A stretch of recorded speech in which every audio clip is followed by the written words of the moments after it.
안녕하세요. 안산중앙도서관 랜선 북파티에 오신 여러분들을 진심으로 환영합니다. 네, 박수 주세요. 네, 고맙습니다. 오늘 진행을 맡은 저는 문화예술사회협동조합 컬처75의 김태현이라고 하는데요. 1회차 때는 100% 온라인으로만 진행이 됐었는데 다행스럽다고 해야 할까요? 코로나 방역 단계가 1단계로 내려오면서 이곳 현장에서 직접 작가님을 뵐 수 있는 분들이 계셔서 너무 다행이라고 생각을 합니다. 오늘 진행되는 이 랜선 북파티 어떤 프로그램인지 먼저 말씀을 드릴 텐데, 여러분들 올해 한 해 동안 코로나19가 정말 사람들 많이 힘들게 했잖아요. 그래서 보고 싶은 영화도 못 보러 가고 전시도 못 보러 가고 공연도 못 보러 가고 많은 안산 시민 여러분들께서 문화생활을 하지 못해서 시름시름 앓고 있지 않았습니까? 그래서 안산중앙도서관이 안산 시민 여러분들의 문화생활을 위해서 온라인으로나마 이렇게 작가님과의 만남을 가질 수 있도록 마련한 프로그램이 바로 랜선 북파티입니다. 오늘 진행되는 랜선 북파티는 벌써 두 번째 북파티인데요. 오늘 어떤 작가님이 오시는지 알고 계시죠? 네, 맞습니다. 오늘은 올해의 책이죠. 2020 안산의 책으로 선정된 페이트의 작가님이신 우리 이희영 작가님께서 함께 하시도록 하겠습니다. 이희영, 잠시만요. 죄송합니다. 제가 말이죠. 카메라 없으면 굉장히 잘하는 사람인데 카메라가 있으니까 다소 떨었습니다. 다시 한번 할게요. 어디 박수 한번 치고 가나요? 네, 고맙습니다. 오늘 진행되는 두 번째 랜선 북파티에 오실 작가님은요, 올해의 책으로 선정됐죠? 2020 안산의 책으로 선정된 페인트의 이희영 작가님입니다. 우리 이희영 작가님은요, 단편소설 사람이 살고 있습니다로 2013년 제1회 김수몽 문학상에서 신인상과 대상을 수상하면서 본격적인 작품 활동을 시작하신 작가님이시고요. 2018년도에 오늘 소개할 작품 이 페인트로 제12회 창비 청소년 문학상을 수상했습니다. 그때 당시에 심사위원 전원의 압도적인 지지를 받았다고 알려져 있고요. 청소년 심사단 134명의 열렬한 찬사를 받았다고 합니다. 멋지죠? 박수 한번 더 주세요.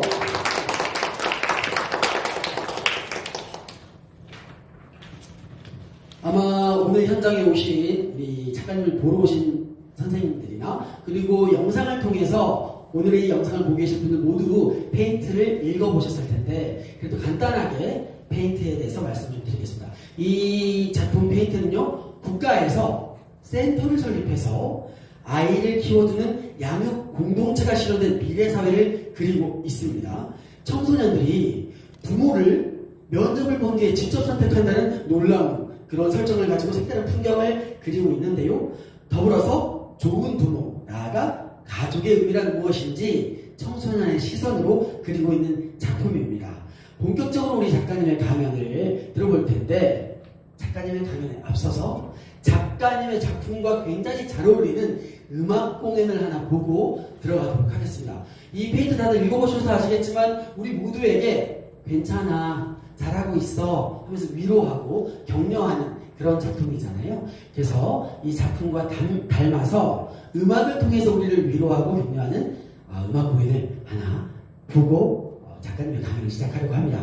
착한 밴드 이들을 여러분 큰 박수로 모시겠습니다. 안녕하세요. 착한 밴드 이든이고요. 책 제목이 페인트라서 이렇게 그림 그리는 그런 페인트인 줄 알았는데 살짝 보니까 굉장히 흥미진진한 그런 이야기일 것 같아요. 네, 저희도 한번 그러면 괜찮아 토닥토닥하는 그런 내용이 있는 것 같은데, 그러면 한번 시작해 볼게요.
가져왔어야 되는데 아코디언을 집에 놓고 여기 오니까 아코디언이 없더라고요. 차 안에.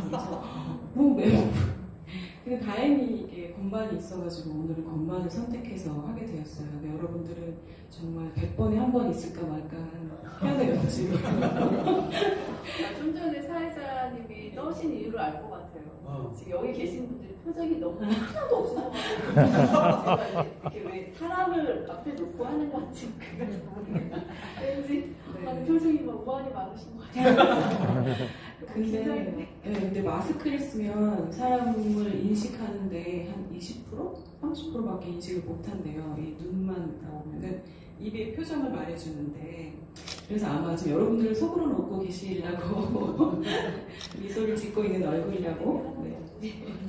여튼 그래서 이번 다음 곡은 푸른 섬 이야기라는 곡이에요. 네, 이것도 이거는 저희가 제주도 섬을 생각하면서 만든 곡인데요. 제주도라는 이야기는 한 번도 나오지 않아요. 하지만 여러분들이 한번 어딘가에 왜 제주도를 생각했을까? 어떤 코드가 들어있는 걸까 한번 생각하시면서 들어보시면 좋겠습니다.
네. 방금 전에 보셨던 착한 밴드 이들 무대 너무 좋았죠? 다시 한번 큰 박수 부탁드리겠습니다. 오카리나 소리가 마치 정말 새 한 마리가 중앙도서관에 날아와서 우는 듯한 그런 소리였던 것 같습니다. 이제 우리 작가님을 모시고 강연을 들어볼 텐데요. 작품 페인트를 통해서 지금을 살아가는 우리들에게 어떤 이야기를 남기고 싶었는지 우리 이희영 작가님을 큰 박수로 모시겠습니다. 박수 부탁드리겠습니다. 만나뵙게 돼서 반갑습니다. 제가 어제도 좀 학교에 다녀왔고 이제 내일도 학교에 갈 건데요. 그래서 좀 나름대로 목 관리를 한다고 했는데 안 그래도 좀 목이 안 좋은데 조금 아까까지 꾀꼬리 같은 음악을 들으신 분에게 이렇게 거친 목소리를 해드려서 정말 죄송하고요. 되게 저를 좀 멋지게 소개를 해주셨는데 사실 저는 그냥 학교를 많이 가요. 제가 쓰는 게 이제 청소년 소설이고 여기 혹시 10대 친구들 있나요? 있나요? 없으면 안 되는데 제가 질문도 하고 막 그래야 되는데 저는 학교를 많이 다녀서 아마 그런 지금 제가 여기 계신 분들 보니까 10대 청소년을 자녀로 두고 계신 분은 없는 것 같아요. 있으신가요? 오, 있으세요? 예. 그나마 다행입니다. 예. 근데 그렇게는 안 보이시는데 사실 제가 지금 마스크를 벗고 있잖아요. 예. 근데 오히려 이제는 마스크를 벗고 있는 게 더 어색해요. 예. 그래서 가끔 이제 친구들 저한테 그렇게 얘기합니다. 작가님 생각보다 젊으세요. 나이보다 되게 젊으세요. 작가님 생각보다 좀 이뻐요. 이렇게 얘기하는데 그럼 이제 마스크를 벗고 절대 너희 학교 안 온다. 지금 이러거든요. 다음에 또 마스크 벗고 우리 같이 만나요. 라고 하는데 그런 학교는 표시해둡니다. 절대 가지 말아야지. 이렇게 하는데 지금 방송을 보고 있어요. 저희가. 예, 이제는 아이들이 아마 그런 얘기 절대 안 할 겁니다. 예.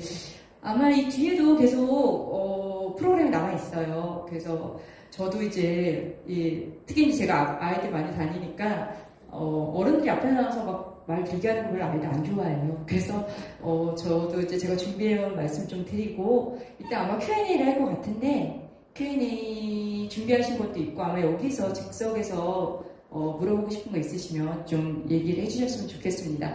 이게 이제 저 체크스 적다의 메인 제 책의 메인 타이틀이에요.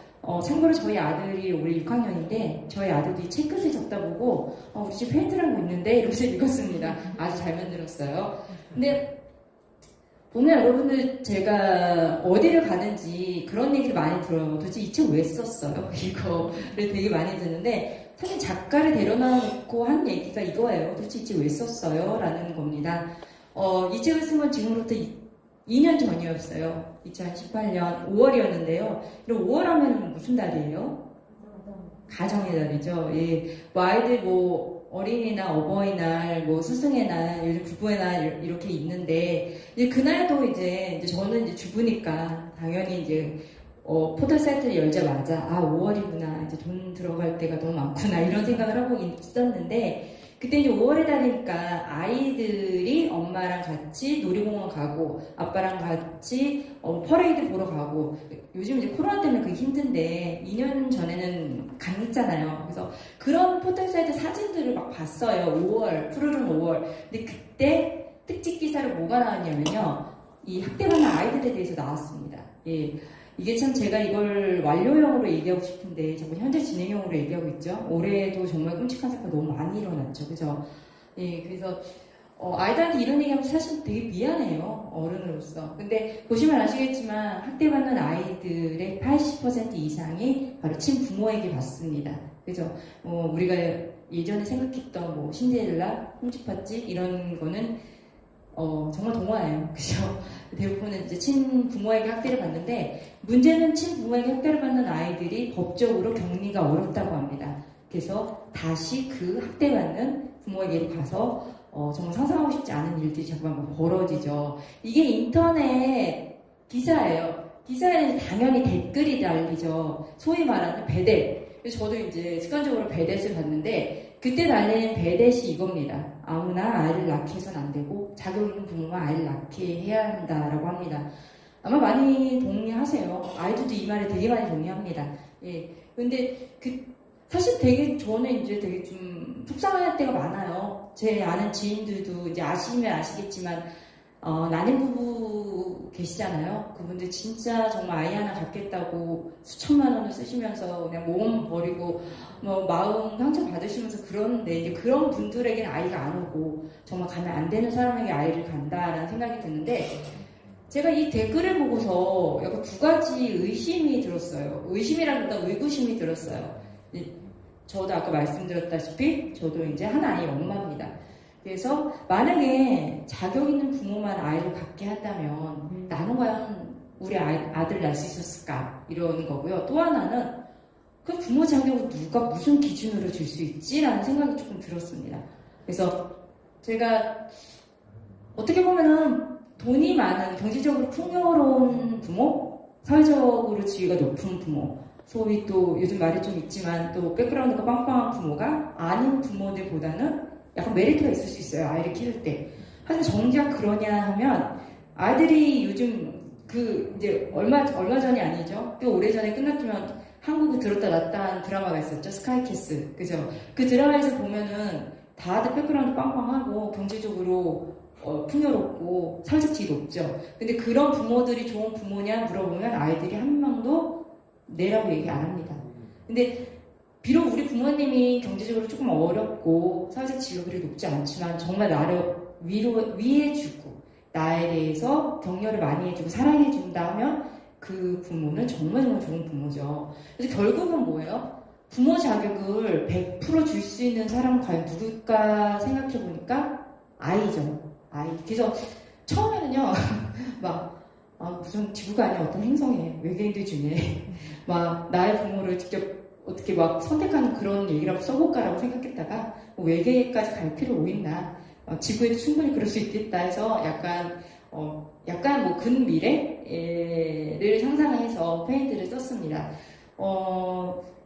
아마 뭐 다른 분들도 좀 그런 분도 있어요. 막 저도 이제 글을 쓰기 전에는 막 작가라는 사람들은 번개를 맞듯이 대단한 영감을 받아서 미치듯이 글을 써가지고 명작을 탄생시키나 보다 했는데 사실 아닙니다. 물론 그러실 분들도 있지만 대부분 되게 사소한 것들, 진짜 인터넷 댓글 한 줄, 누가 지나가다 툭 던진 한마디가 글에 씨앗이 될 때가 많아요. 그래서 지금 혹시 아마 도서관에서 이제 중앙도서관에서 이 행사를 하는데 저도 이렇게 되게 영광된 자리에 초대됐는데 이런 곳에서 이렇게 같이 오신 분들은요, 뭐 요즘 10대들도 요즘 되게 창작 같은 거에 관심이 많으세요. 글과 책과 그 외에 뭐 문화라든지 그런 것들에 되게 관심 많으신 분들이 있는데 그런 분들이 자신이 관심 가는 분야, 아니면 자신이 갖고 있는 아이디어, 소재, 주제 이런 거를 절대 폄하하지 않으셨으면 좋겠어요.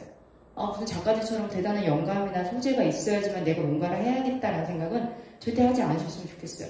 여러분이 생각하는 이건 누구나 다 할 수 있는 거 아니야? 이 정도 소재는 뭐 너무 후대 빠졌잖아. 뭐 이런 거는 벌써 다 어딘가에 누가 썼을 거야 라고 하는 그런 거 사실 아니에요. 그 여러분이 생각하고 있는 그런 것들이 어떤 명작으로 탄생될지는 정작 여러분 스스로도 몰라요. 제가 페인트를 처음 했을 때 이런 결과가 나올 거라고 전혀 생각지 못한 것처럼 그래서 여러분의 아이디어를 제발 소중하게 생각하셨으면 좋겠습니다. 제가 작년에 아마 제주도 빼고 다 갔던 것 같아요. 거제도까지 제가 다녀왔는데 올해도 좀 많이 다녔는데 그러다 보니까 요즘 친구들 자격증 같은 거 되게 민감합니다. 아시죠? 그래서 제가 페인트라는 글을 쓰고 그 다음에 뭐 이렇게 부모와 자녀 간의 관계에 대해서 강연을 다니니까 이런 거 있냐고 직접 물어봐요. 작가님 뭐 전공 뭐예요? 이런 거 혹시 자격증 있으세요? 이렇게 물어보는데 아닙니다. 그러면서 제가 여러분 앞에 쓸 수 있는 건 정말 많은 10대들을 만났고요. 또 학부모님 강연도 좀 많이 다녔어요. 올해는 좀 코로나 때문에 학부모님 강연이 좀 힘들었는데 그러다 보니까 제가 직접 피부로 느낀 게 좀 있었어요. 그래서 내가 이런 것들을 좀 말씀드리면 좋겠다라고 생각하는 게 있어서 지금부터 제가 드린 말씀은 과학적으로 증명된 거 하나도 없습니다. 뭐 학술지에 기재됐거나 뭐 논문으로 나온 거 하나도 없습니다. 그냥 제 생각이에요. 이거를 전문 용어로 요즘 뭐라고 그러는지 아시죠? 뇌피셜이라고 합니다. 제 뇌피셜이에요. 그렇기 때문에 여러분 그냥 취사 선택해 주셨으면 좋겠어요. 그죠? 저도 이렇게 지금 화려한 조명인데 한때 유명했죠? 화려한 조명이 누구를 감쌌죠? 그죠? 저도 요즘 많이 화려한 조명이 저를 감싸고 있습니다. 근데 진짜 그 비가 화려한 조명에 드디어 감싸졌죠? 그죠? 감싸짐을 당했죠? 여러분 그래서 항상 이야기는 좀 긍정적으로 하셔야 돼요. 그가 그렇게 노래를 부른 거 결국 그렇게 화려하게 다시 부활을 했지 않습니까? 근데 그런 얘기는 아니고요. 어떤 심리학자가 10대들은 보이지 않는 청중을 데리고 다닌다고 그랬어요. 첫 무대선 배우처럼. 그러니까 무대에서 배우가 무대에 서면 되게 자기 자신에 대한 의식이 강하잖아요. 앞으로 이 무대는 내가 꾸려나간다라는 거가 강하잖아요. 그게 10대들의 특징입니다. 제가 이제 10대들한테 오면 항상 물어보는 게 있어요. 여러분 지금 나는 아직도 우리 엄마가 사주는 옷만 입는다 하는 사람 손 들어보라고 그래요. 그럼 이제 남자친구들 좀 손 듭니다. 중학생, 고등학생들은 남자친구들 손 들고요. 요즘 여자친구들 가끔 손 들어요. 근데 남자친구들 손 드는 이유가 딱 하나입니다. 왜요? 그럼 귀찮아요. 이래요. 옷 사고 귀찮아요. 제가 이제 아들을 키워봐서 압니다. 근데 이제 요즘 여자친구들도 옷에 관심 없어요. 패션에 관심 없어요. 이런 친구도 많아요. 그런데 대부분 10대 정도 되면 자기 스타일이라는 게 있죠. 오히려 그렇잖아요. 혹시 10대, 특히 10대 자녀를 두신 분이나 조카가 있으신 분이나 혹시 동생이 있으신 분도 있는데 엄마가 옷을 사왔습니다. 이 브랜드 되게 좋아. 원단 정말 정말 좋아. 너한테 딱 어울려라고 하는데 10대들 뭐라 그래요? 이런 거 좀 사오지 마 제발. 그리고 내 건 그냥 내가 살고 차라리 돈으로 줘. 이렇게 얘기를 하죠. 그죠? 그리고 아들들, 왜 요즘 아들 딸 없죠? 예, 뭐라 그러니까 예전에는 안 그랬다가 요즘은 밖에 나갈 때 제가 물어봅니다. 어디를 가든지 나는 엄마 아빠랑 꼭 동행해야 된다 라고 얘기하면 아무 손 안 들어요. 초등학생도 손 안 들어요. 그죠? 요즘은 그렇게 얘기하죠. 야 너 어디가 이렇게 얘기하면 뭐라 그래요? 톡할게 이러면서 나가죠. 전화할게. 전화한다고 이러면서 나가죠. 뭐 어디 가서 누구랑 뭐하고 논지 절대 얘기 안 합니다. 그죠? 전화도 안 받아요. 그리고 그죠? 근데 제가 10대 친구들한테 그렇게 얘기합니다. 여러분 잘 생각해보세요. 톡할게 그러고 휙 나가버리고 내 스타일 아니까 저기 이런 거 좀 사오지 마 라고 얘기하는 거 불과 몇 년 안 됐어요. 여러분 되게 어렸을 때 초등학교 저학년 때 누구랑 다녔어요? 엄마랑 쫄래쫄래 이렇게 가고 엄마가 입혀준 옷 입고 엄마가 먹여준 음식 먹고 다 이렇게 살았죠? 여러분 그게 뭐냐면 아이와 부모의 동그라미가 거의 겹쳐져 있습니다. 근데 그게 떨어져 나온 거예요. 이제 그 친구들한테 중요한 건 나라는 존재입니다. 예, 마치 무대에선 배우가 나를 의식하듯이요. 그죠? 그래서 이 친구들이 하는 게 있어요. 조금 나라는 의식이 되게 강해서 이제 저는 이희영인데 그러니까 이희영은 내 거야. 이제 내가 나를 알아서 컨트롤할 때는 누가 나를 건드리는 거 정말 싫어해요. 그래서 제가 얘기합니다. 여러분 혹시 그럴 때 있지 않아요? 방 되게 지저분하네. 방이나 좀 치워야지. 딱 하고 있는데 엄마가 보면 벌컥 내고 뭐라 그럽니까? 방이 이게 뭐니? 이렇게 얘기하면 방금 0.5초 전까지 내가 방을 치우려고 그랬는데 엄마가 그 얘기 하는 순간 방 치우고 싶은 생각 싹 사라지죠. 나 이 게임 마지막이야. 나 너무 게임했다. 공부 좀 하자. 이제 핸드폰 그만하고 공부하자. 문 벌컥 열고 아빠가 얘기합니다. 핸드폰 좀 내려놔라. 그러면 갑자기 공부하고 싶은 마음 싹 사라진다고 그러죠. 내 겁니다. 이제 내 거는. 근데 이제 부모님들이 그러죠. 우리 애가 변했어요. 사춘기 됐더니 얼마나 착했는데 요즘 막 지 멋대로 하고 대답도 안 하고. 근데 변한 거 아니에요. 원래 그럽니다. 그래서 이제 이 친구들은 세상의 중심이 이제 자기로 돌아간다고 생각을 해요. 그때 이 친구들이 가장 강한 욕망이 뭐냐면요. 바로 인정의 욕구입니다. 인정받고 싶어요. 누구한테? 예. 이왕이면은 좀 나보다 더 나이 많은 사람. 예를 들면 그런 거죠. 친구들이 이제 점심시간이나 쉬는 시간에 막 노트에다 끄적끄적 낙서합니다. 그죠? 낙서 막 해요. 아무 생각 없이 합니다. 친구들도 괜찮고 선생님도 좋은데 가장 중요한 건, 더 좋은 거는 미술 선생님이죠. 전문가니까. 미술 선생님이 딱 지나가다가 이 녀석 그림 좀 그리네? 야, 너 요즘 뭐 웹툰? 이모티콘? 디자이너? 캐릭터 디자이너? 야, 이런 거 유행한다는데 너 그런 거 한번 해봐? 이렇게 한번 해봅니다. 그러면요, 아이들이 아무 생각 없이 그냥 그림 그리다가 누군가, 특히 전문가의 미술 선생님 한 마디 딱 던지면요, 눈빛이 달라져요. 나 그림 좀 그리는 듯? 그러고 보니까 나 좀 재능이 있는 듯? 이러면서, 아까 뭐라고 했어? 이모티콘 디자인. 그거 어떻게 되는 건데? 뭐 해야 되는 건데? 이러면서 아이들이 완전히 눈빛이 딱 변합니다. 예. 그렇게 되면 사실 지금 아이들한테 중요한 게 인정이에요. 인정. 사랑한다고. 제가 실제로 어떤 중학교에 갔는데 중학교 설문조사를 했어요.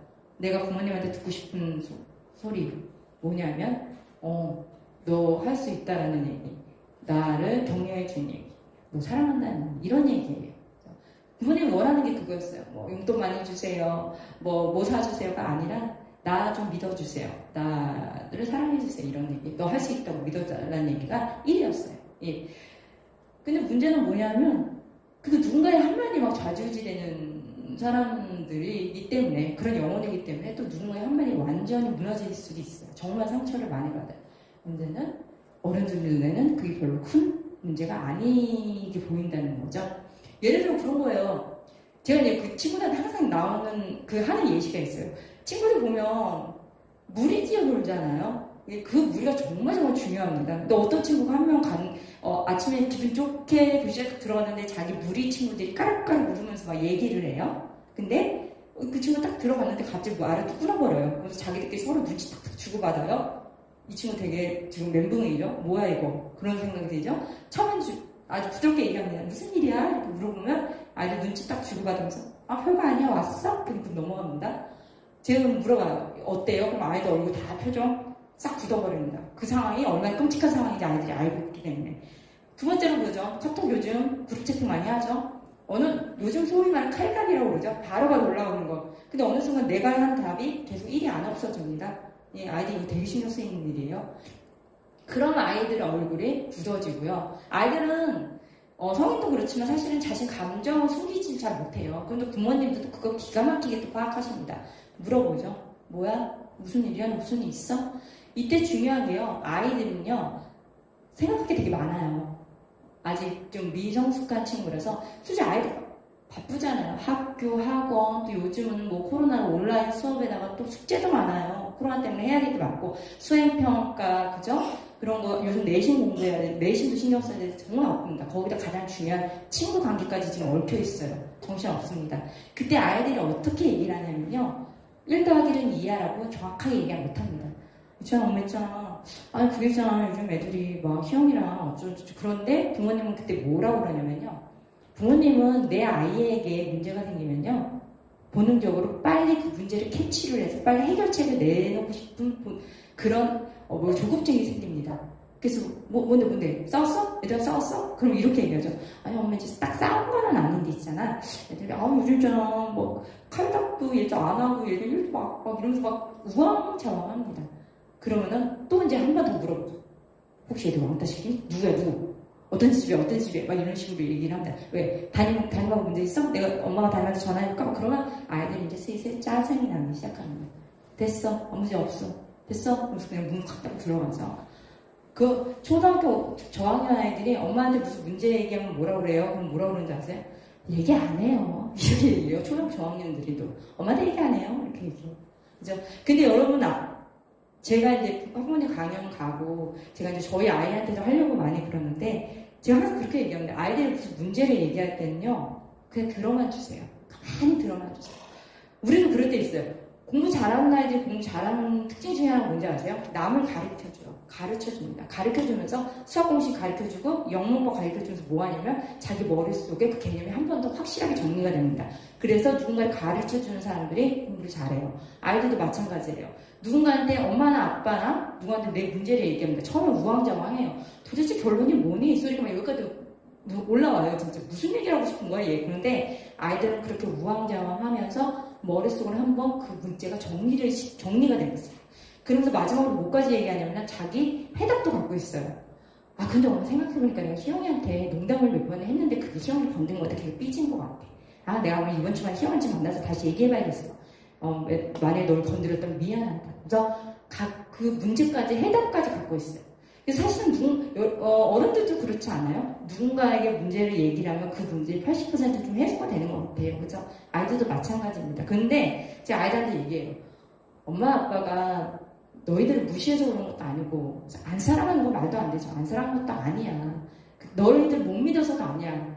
왜냐하면 어른이라는 존재들은요. 되게 문제들이 많아요. 그리고 문제가 뭐 여러분 그렇잖아요. 하나 해결했다 싶으면 여기서 뻥 터지고 저기서 뻥 터지고 그죠? 그래서 제가 그런 얘기합니다. 어른이라는 거는 되게 그렇게 졸졸졸 시냇물에 따라 내려온 게 아니라 거대한 쓰나미를 몇 번 타고 살아남은 사람들이 어른이라고요. 그죠? 여러분 그냥 우리 엄마 아빠 결혼해서 나 낳구나 라고 얘기하는데 우리 엄마 아빠 결혼해서 나를 낳구나 거기에는 대단한 쓰나미가 정말 너무너무 많았다고 제가 얘기를 합니다. 그렇기 때문에 어른들은 문제가 생기면 빨리 해결을 해가지고 그 해답을 제시하는 조급증이 그게 본능이 돼버렸어요. 왜? 뒤에 계속 문제가 있으니까. 이거 하나 하고 여유 있게 해결할 시간적 여유가 없어요. 그렇기 때문에 이게 습관이 됐어요. 그래서 내 아이가 무슨 문제가 있다면 빨리 계속 뭐 엄마 학교 갈까? 엄마 전화해볼까? 뭐 이러면은 아이들 막 질색팔색하죠. 됐어 문제 없어 이렇게 얘기를 하죠. 그러니까 조금 그게 아이들을 못 믿어서도 아닌데 예, 조급증이 좀 생기셔서 그런데 그거 좀 내려놓으시면 조금 나을 것 같습니다. 제가 아이들한테 물어봐요. 여기 지금 10대가 없어서 10대 같아 보이시는 분들 대단히 많은데 10대가 없어가지고 제가 이 질문을 못하는데 제가 물어봅니다. 여기서 맞이나 혹시 외동 있냐고 물어보면 이제 뭐 중학생 고등학생 손 들죠? 그러면 몇 살이냐고 그러면 뭐 15부터 18 이렇게 있습니다. 그러면 만약에 뭐 15이라고 그러면 나는 그러면 여기서 내가 어제 태어났는데 눈 떠보니까 중학생 됐다. 그래서 여기 학교에 왔다는 친구 있어요? 그러면 애들 막 깔깔 무슨 학교가 없다고 그러죠. 어제 태어났는데 중학생인 사람 하나도 없잖아요. 근데 아이들이 제가 얘기하는데 그러면은 여러분의 부모는요. 부모 나이 몇 살일 것 같아요? 생물학적 나이 말고 주민등록상의 나이 말고 부모 나이는 언제부터 한 살 먹었을 것 같아요? 하면 아이들이 끔뻑끔뻑 눈을 끔뻑끔뻑 합니다. 여러분은 난 다음부터 먹었죠. 그래서 제가 그래요. 여러분은 다 미성년자예요. 10대는 미성년자잖아요. 그죠? 미성년자는요, 사회적으로 뭔가 요구할 수 없어요. 국방의 의무를 지라고 할 수도 없고, 납세의 의무를 지라고 할 수도 없습니다. 그죠? 그리고 최대한 보호를 해줘야 돼요. 왜? 미성년자니까. 아직 부족한 게 많잖아요. 아직 경험도 없고. 그래서 오히려 미성년자 보호법에 의해서 여러분들은 무슨 사고를 쳐도 최대한 사회에서 보호를 해줍니다. 마찬가지예요. 여러분의 부모님은 낳은 다음에 부모가 됐죠. 그죠? 태어나자마자 눈 떠봤던 부모가 된 사람 하나도 없어요. 그럼 여러분이 첫째이고 외동이면 15이면 여러분의 부모 나이 몇 살이에요? 15밖에 안 됐어요. 아직 부모 나이 미성년자예요. 그렇기 때문에 틀릴 수도 있고요. 잘못할 수도 있고요. 뭔가 우왕좌왕할 수도 있어요. 저희 아들 13살입니다. 저희 아들한테 그렇게 얘기해요. 야, 나 부모 나이 13살 너랑 똑같은 초6이야. 그래서 너랑 맨날 싸우는 거야. 나 아직 부모 된 지 20년도 안 됐어. 뭘 원해? 제가 이럽니다. 마찬가지예요. 네. 그거 제가 얘기합니다. 우리 엄마는 뭐 40대인데, 우리 엄마는 30대인데, 뭐 30대, 40대가 중요한 게 아니에요. 부모랑 성인은 또 완전히 다른 존재예요. 그죠? 제가 중학교 2학년 친구한테 그럽니다. 똑같은 학생인데 초6, 초2나 중2나 뭐 똑같지라고 하면 중학교 2학년 친구도 어떻게 화나죠? 어떻게 초2를 우리랑 비교해요? 똑같아요. 물론 그렇다고 부모가 성인보다 대단하다는 거 아닌데 다른 존재예요. 그죠? 제가 뭐라 그러냐면 세상에는 자기 생명만큼 중요한 건 없어요. 예? 그죠? 본능, 목숨의 위협을 받으면 사람이 완전히 180도 변합니다. 근데 부모라는 존재는 뭐예요? 나보다 더 중요한 목숨을 가진 사람이죠. 제가 학교 가면 그래요. 여기서 아마 부모님도 모셔놓고 여러분의 목숨과 부모님의 목숨 중 둘 중에 하나 선택하라고 하면 부모님들 중에 1분 고민하는 사람 없을 거라고. 다 여러분의 목숨을 선택할 거라고 제가 얘기하거든요. 제가 여기서 얘기합니다. 그래서 그런데 부모님들은요, 아이들 그 얘기 왜 날 이해를 못 해주냐고 막 얘기를 해요. 근데 사실은 인간이라는 존재는요, 누군가를 100% 이해한다는 게 거의 불가능해요. 그럼 여러분은 뭐 부모님 100% 이해해요? 라고 얘기를 하거든요. 인간은요, 자기 스스로도 이해 안 될 때가 많아요. 잠깐 여기서 우리 여러분들 흑역사를 좀 깨워보세요. 흑역사 있으시죠, 다. 특히 막 샤워 같은 데 할 때 흑역사 막 생각나면 어때요? 이렇게 하고, 미쳤어. 그러면서 그런 얘기 하죠. 잠잘 때 막 이불킥 한다고 그러죠. 흑역사를 떠올리면 대부분 이제 애들도 난리가 나요. 그러면서 얘기하죠. 그땐 내가 아니었어요. 그 사람은 내가 아니었어. 내가 미쳤어요. 그러면서 제가 물어봐요. 만약에 과거로 갈 수 있으면 그때 그 말을 했을 거야? 그때 그 행동을 했을까요? 라고 하면 다시는 안 한대요. 고백 안 할 거죠? 그랬더니 애들이 고백 안 한대요. 그만큼 그때 자신은 내가 아니었어요. 나 자체도 내가 이해가 안 돼요. 하면 다른 사람을 이해한다는 건 거의 불가능하죠. 근데 이제 제가 질문을 바꿔보죠. 만약에 어떤 사건에 휘말려서 누명을 쓰게 됐다. 억울한 누명을 쓰게 됐다. 모든 사람들이 여러분을 손가락질하는 그런 누명을 쓰게 됐다. 그때 아무 조건도 이유도 없이 무조건적으로 여러분 편을 들어준 사람 누굴 것 같냐라고 하면 아이들이 부모님이라고 얘기를 합니다. 부모랑 자녀 간의 관계는 이거예요. 나를 100% 이해해 줄 수도 없고요. 내가 그 사람 100% 이해할 수 없어요. 부모님을 이해할 수 없어요. 다만 내가 가장 힘들고 약하고 상처받고 무너져 내릴 때 아무 조건 없이 내 편을 들어준 사람. 그 사람이 부모입니다. 예. 그래서 저는 그래요. 첫 번째 그림처럼 아이가 엄마랑 그네 타고 있는데 이제 두 번째 그림은 나의 지긋한 어르신이 좀 장성한 아들하고 손잡고 있는 그림을 재밌게 표현했는데 똑같아요. 제가 이제 10대 친구들한테 여러분이 지금 15이면 10년 뒤 25이 돼서 부모님을 보는 눈이 완전히 달라질 거예요. 그죠? 아, 그때 내가 왜 그렇게 말썽부렸지? 내가 왜 그렇게 속상하게 했지? 그런 것처럼 부모님 똑같습니다. 우리 아이 15살이랑 우리 아이 25살이랑 완전히 달라요. 그죠? 느낌이 다르죠? 아이 5살, 15, 25 완전히 다르죠? 부모님도 똑같이 성장합니다. 그래서 저 아이들한테 그래요. 부모님도 너희랑 똑같은 인간이고 똑같이 실수하고 똑같이 성장한다. 그렇기 때문에 가끔씩 부모님하고 무슨 트러블이 생기면 아, 우리 부모님 좀 아직 부모 나이 미성년자구나. 좀 이해해줘야 되겠구나 라고 생각을 하라고 합니다. 잘 안 보실 텐데요. 이게 서울의 한 중학교에서 이제 부모님과 있었던 얘기를 써보라고 그랬는데, 이제 밑줄 친 것이 다 공부에 대한 내용입니다. 이거는 이제 영남공업고등학교의 학생들이 1년 동안 같이 국어선생님 시를 수업을 한 다음에 시집을 냈어요. 진짜로 그걸로. 그 시집 제목이 선생님이 뭔데요?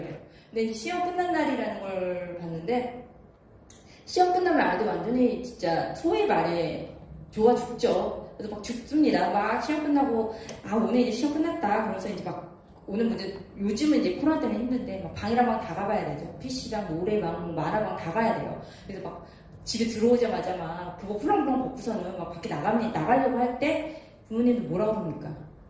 너 시험을 잘 봤냐? 이렇게 물어보죠. 시험 잘 봤어? 근데 거기서, 뭐 당연히 시험 잘 봤지라고 하는 친구들은 대한민국의 한 1% 될까요? 근데 여러분 아시죠? 우리나라 10대들의 특징 중에 하나가 걔는 미안하거나 걔는 좀 겸연쩍거나 좀 죄스러운 마음이 들면 어떻게 하는지 아십니까? 짜증을 부립니다. 얘네들은 짜증을 부려요. 그러면서 이래요. 시험 성적표 나오겠지. 못 봤어. 됐어? 뭐 이러면서 그냥 나갑니다. 그러면 학부모님들이 저한테 그래요. 우리 애는요, 아무 생각이 없어요. 시험 끝나도 시험 잘 만나고 짜증만 내고 공부도 안 하고 머릿속에 맨날 그냥 그놈의 게임, 친구들하고 놀 생각밖에 안 해요. 근데 이 시의 마지막 년이 뭔지 아세요? 얘도 그런 거예요. 오늘 시험 끝났다. 나 오늘 죽었어. 나 오늘 하루 종일 놀 거야. 라고 하는데 머릿속에 뭐냐면요. 헷갈렸던 3번 문제가 계속 들어오는 거예요. 그럼에도 불구하고 헷갈렸던 3번 문제. 그러니까 아이들이 그런 거예요. 계속. 막 좋아 이렇게 얘기하면서 사실은 너무 걱정이 많은 거예요. 나 3번 문제. 특히 요즘 고등학생들 아시죠? 서술형 답안지가 되게 많아요. 어떻게 썼냐에 따라 답이 될 수도 있고 오답이 될 수도 있어요. 그거 되게 신경 써요, 아이들. 그죠? 그래서 사실은 아이들이 그렇게 여러분들이 어른들이 생각하는 만큼 그렇게 아무 생각 없지 않아요. 사실 고민이 되게 많아요. 오히려 저는 10대 아이들을 만나니까 느낀 게 뭐냐면요. 우리나라 10대 아이들은요. 생각이 없는 게 아니라 생각이 너무 깊다 못해 땅굴을 파고 들어간다고 그랬어요. 자기 속상한 거요. 자기 아픈 거요. 절대 얘기 안 해요. 부모님한테. 절대 얘기 안 합니다. 똑같아요. 이거 이제 고등학교. 근데 요즘도 이렇게 외운대요. 그 원수주기교육부를. 저 깜짝 놀랐어요. 제가 졸업한 지가 언젠데. 그죠? 근데 이것도 똑같습니다. 마지막에 수헬리, 문탄지 이러면서 이거 외우고 있는데 과연 쓸모있겠지. 특히 고등학교 가면요. 아이들 되게 많이 불안해요. 아시죠? 요즘 문송하다. 그죠? 아이들 문송하다. 그 다음에 그럼 이과 가야 돼요? 근데 이과 가가지고 이과 간다고 무슨 과를 졸업해야지 정확히 무슨 미래가 이렇게 딱 밝은 것도 아니잖아요. 그러면 좀 잘난 대학, 옛날같이 잘난 대학 나와봤자 결국은 공무원 시험인데 그럼 대학 가야 돼요? 말아야 돼요? 그래서 되게 많이 불안해요. 그죠? 아이들이 저번에 한 번은 제가 이제 강의를 갔는데 중학교 1학년짜리 남자아이예요. 조그매요. 맨 옆에 앉았어요. 그래서 손을 딱 듭니다. 그래서 저한테 그래요. 작가님, 작가 되셨는데요. 생활하는데 좀 짭짤해지셨어요? 이렇게 물어봤어요. 네. 그래서 짭짤해진 것 같기도 하고요. 그리고 또 한 명은 뭐라고 그러냐면 작가님, 그 책 한 권 팔면 얼마 남아요? 이렇게 물어봐요. 그래서 제가 정확히 얘기했습니다. 딱 10%면 정가에 10% 남았습니다. 그랬더니 이 친구가 책을 딱 뒤에 보더니 10%면 1,200원이네? 이러는 거예요. 그러더니, 한국 팔면 1,200원 남아요? 그러더니, 편의점 가가지고 컵라면은 못 써먹겠네? 그러더니, 작가님, 저기 편의점 가서 컵라면 먹고 싶으시면 저한테 연락하세요. 제가 그 정도 돈은 있어요. 이렇게 얘기를 하더라고요. 저를 되게 불쌍하게 보더라고요. 그래서 제가, 내년에 신작 나오면, 저 편의점에서 컵라면 시켜 먹을 수 있게 많이 사랑해주세요. 제가 이렇게 얘기했는데요. 웃을 일이죠. 우스갯소리죠. 근데 웃을 일이 아닙니다. 왜냐면 아이들이요, 이제 내가 뭐가 되고 싶은지, 내가 어떤 꿈을 갖고 싶은지, 미래에 내가 하고 싶은 일이 뭔지보다 더 중요한 게 내가 과연 미래에 먹고 살 수 있느냐, 이런 거예요. 작가 되면 뭐가 좋아요? 작가는 어떤 직업이에요가 아니라요. 아이들이 요즘 저한테 뭐 물어보냐면요. 작가 되면 먹고 살 수 있어요? 우리 엄마가 예수가 배고프대요. 작가님 작가 되면 연봉이 어떻게 돼요? 한 달에 얼마 벌어요? 이렇게 물어봐요. 그죠? 아이들이 그만큼 지금 사회가 어때요? 어떻게 보면 좀 병들었던 것 같아요. 아이들한테 좀 미안합니다. 그죠? 내가 뭘 하고 싶은 거 생각하기 이전에 내가 이걸 하면 과연 내 생활이 될 수 있을까라는 생각이 듭니다. 지금 보면은 직업이 뭐 선생님, 이거 작가인데 작가로 잘 안 보인대요. 화가 이렇게 있습니다. 근데 이제 점점점 명사형 직업은 사라지고 있는 추세고요. 동사형 직업이 뜨고 있습니다. 제가 그 얘기를 많이 해요. 선생님이라는 직업도 중요하지만요. 요즘 뭐예요? 요즘 내가 뭔가를 알고, 선생님이라는 직업 동사형으로 바꾸면 내가 알고 있는 노하우를 남들과 나누는 거죠. 그리고 남들과 소통하는 겁니다. 제가 정말 많은 학교를 가봤는데 선생님들이 사실은요, 내가 알고 있는 노하우를 아이들한테 지식을 알려주는 건 어려워하시는 분은 없어요. 단지 아이들하고 소통하는 걸 너무 힘들어하세요. 그죠? 그렇기 때문에 선생님이라는 직업 하려면 어떻게 해야 돼요? 그렇죠. 너 사범대 가가지고 임용 봐 이렇게 얘기하는데, 요즘은 내가 알고 있는 무슨 노하우만 있으면요, 충분히 내가 다른 사람들하고 소통할 수 있죠. 대부분 뭐 해요? 예, 요즘 자기 채널 만들어서, 그죠? 예전처럼 무슨 요리사가 되려면 조리사 자격증 따고 막 이것저것 해야 되지만, 요즘 유명한 요리 블로거 같은 분들 중에는 그렇죠? 자취생 요리 이래가지고 냉장고에 있는 걸로 막 하고, 아니면은 그냥 편의점에서 있는 거 사다가 또 재밌게 무슨 다른 음식을 막 만들잖아요. 그죠? 작가도 마찬가지죠. 요즘 예전처럼 신춘문예 계속 있긴 있죠. 신춘문예니 무슨 문예지 등단이니 이런 거 있지만, 요즘은 어때요? 내가 아이디어만 있으면 정말 그냥 내가 독자들하고 1대1로 만나죠. 실례로요, 웹소설 되게 요즘 웹소설 관심 있는 분들도 있고요. 웹소설 시장이 커졌잖아요. 실례로 진짜 반대로 워낙 인기 있는 웹소설이라서 출판사에서 반대로 컨택을 하잖아요. 근데 대부분 웹소설은 필명을 쓰잖아요. 그쵸? 재미있는 필명을 쓰는데, 그래서 출판사에서 컨택을 했더니 중3, 고2 이래요. 그러니까 이 친구들은 아직 예전 같으면 작가대, 국문과, 문창과 이렇게 신춘문예 도전 이런 게 아니에요. 이제는 자기가 아이디어만 있으면 어디에 살든지 성별도 나이도 아무것도 중요하지 않습니다. 그래서 그래서 중요한 게 뭐냐면요, 여러분이 내가 과연 뭘 좋아하는지, 내가 과연 뭘 갖고 다른 사람들하고 소통할 수 있는지, 그거가 가장 중요한 것 같아요. 그래서 가끔 학부모님들 중에 이렇게 말씀하시는 분 있어요. 나 우리 애 때문에 미치겠어요. 애가 무슨 오지랖이 넓어. 아주 그냥 사전에 파종까지 일단 다 간섭해야 되고, 또 뭘 그렇게 이상한 공상만 하고 쓸데없는 얘기를 많이 해. 그 시간에 교과서나 좀 보지, 학원이나 다니지. 근데 제가 그러면 그 어머니한테 뭐라고 그러는지 아세요? 어머님의 아드님, 따님은 정말 미래 인재형이라고 제가 그래요. 이제 점점 그러죠. 미래 학자들이 앞으로 10년 안에 지금 직업의 70%가 다 사라진다고, 기계로 다 대체되고 AI로 대체된다고 그랬죠.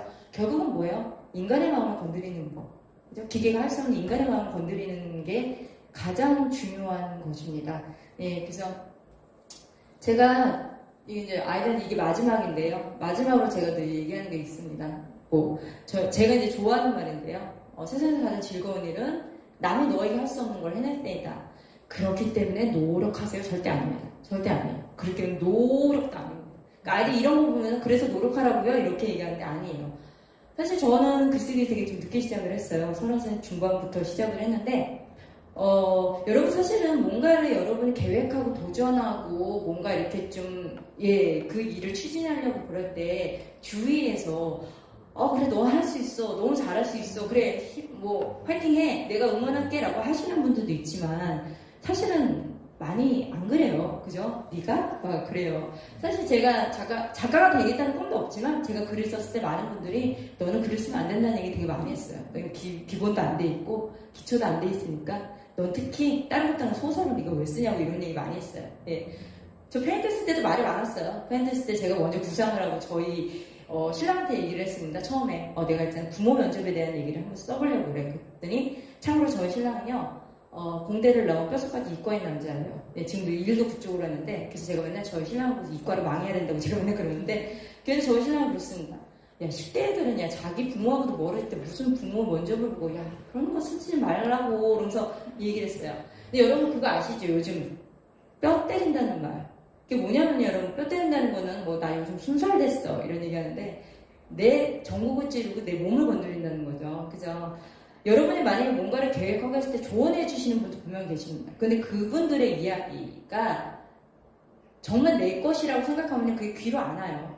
그게 가슴을 울립니다. 예. 그래서 그런 얘기를 들어서 가슴을 울리는 건, 아, 내가 이쪽으로 조금 더 해봐야겠다. 아니면 이거를 내가 조금 조언 삼아서 이런 나쁜 점을 고쳐야겠다 하는데, 여러분 귀 맹맹 울리는 소리가 있어요. 야, 네가 야, 내 친구가 그거 해내는 거 다 망했어. 뭐, 야, 네 성격이 그건 100% 망해. 라고 하든지, 야, 너 너무 어려서, 너 너무 나이가 많아서, 야, 요즘 누가 그런 거래. 유행 지난 지가 언젠데. 야, 내가 너 아는데 넌 그거 하면 안 돼. 네 성격이 그거 하면은 나중에 후회해. 라는 거. 귀 맹맹 울리는 소리 있어요. 그런 거는 그냥 귀를 닫으셨으면 좋겠습니다. 제가 페인트를 쓰지 말라고 했을 때 제가 그때 그게 제 가슴을 울리지 않았어요. 그래서 뭐 어때? 내가 쓴다는데. 내가 쓴다고 뭐 남한테 해코지하는 일은 없잖아요. 썼어요. 만약에 그때 제가 제 귀를 맹맹 울리는 소리를 들었으면 페인트 세상에 나오지도 않았을 것이며, 제가 이렇게 멋진 무대에 여러분과 함께하는 영광도 누리지 못했겠죠. 나중에 이게 조금 잘 되니까, 나중에 제가 신랑이 그때 그 아이디어 괜찮다고 그러지 않았나? 근데 나중에 말도 안 되는 소리를 막 녹음을 하고 그랬어요. 그죠? 그렇게 하는데요. 그러니까 여러분이, 아무리 여러분이 가까운 분 있잖아요. 뭐 가족이 될 수도 있고, 남편이 될 수도 있고, 아내가 될 수도 있고, 아이들이 될 수도 있고요. 그죠? 부모님이 될 수도 있는데, 아니면 아주 뭐 오랜 중마고가 될 수도 있지만요. 아무리 여러분이 곁에 오랫동안 있었던 사람들도요, 사실은 여러분만큼 여러분을 잘하는 사람은 단 한 명도 없어요, 이 세상에. 여러분이 생각하기 이게 내 길이다라든지, 이게 나한테 관심이 있는 거다, 아니면 이게 내 마음을 좀 건드리는 거다 하면요, 남이 뭐라고 그러든지 간에 그게 정답입니다, 여러분. 그렇기 때문에 여러분이 이제 나이와 성별과 출신지와 뭐 학벌과 이런 게 다 점점 사라지고 있는 추세예요. 그죠? 이제 자신이 갖고 있는 꿈, 아니면 뭐 거창한 꿈이라고 할 필요도 없어요. 자신이 갖고 있는 관심사, 아주 작은 취미, 그 다음에 그냥 재밌는 거. 나 이거 하면 되게 재밌더라. 재밌는 거죠. 저 글쓰기 그렇게 시작했거든요. 재밌으니까. 그런 재미, 이런 게 나중에 정말 어떤 꽃으로 피어날지 모릅니다. 그래서 저는 항상 그래요. 아이들한테 마지막으로 하는 얘기가 그거예요. 이제 여러분은 직업을 선택하는 시대는 끝났다고. 이제 직업을 창조하는 시대에 살고 있다고. 그 직업의 창조의 가장 중심이 누구다? 여러분 스스로다. 그렇기 때문에 여러분은 믿으면 자기 스스로를 믿는 힘이요, 정말 강해요. 그리고 그것도 갖기가 생각보다 힘듭니다. 근데 이렇게 요즘 코로나 상황에서도 이렇게 자리에 함께 해주신 분들, 그리고 지금 같이 저와 함께 이 방송을 보고 계신 분들은 다 스스로의 믿음이 정말 강한 분들이라고 저는 믿고 싶습니다. 그리고 여러분이 계획하시는 모든 꿈, 뭐 취미, 작은 관심사, 재미, 뭐든지 좋습니다. 그런 것들을 즐겁게 해나갈 수 있는 그런 여러분이 됐으면 좋겠습니다. 긴 시간 동안 함께 해주셔서 되게 감사하고요. 힘드셨죠? 이렇게 초대해 주셔서 저도 너무 영광이고요. 또 다음 잠깐 시간에 또 이제 여러분이 궁금하신 점 함께 이야기해 볼게요.